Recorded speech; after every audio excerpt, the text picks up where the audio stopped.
And they used to make the fan in what they just called brushed nickel. This is brushed nickel 1, because it had, the whole body was this color, and it had no depth, it didn't look so great. But if you like the smoother look of the blades, that was the darker, okay. Well, maybe the best thing for us. What is 40? He's Is not it in 42? What's that? remote. Okay, Yeah, but it's outside under the 56.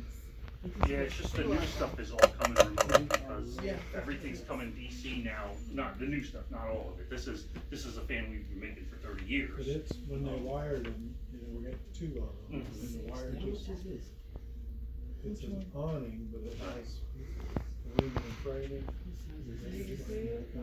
Inside, along it, It okay. goes, and then we add the switch for the light, the switch for the. Oh yeah, see, the remote would lose that, so, separate switches will work with this. I do have, I have this little light in that color, this is for the indoor satin steel, but when I have 2 of them in nickel, I have to put the top back on this one, but yeah,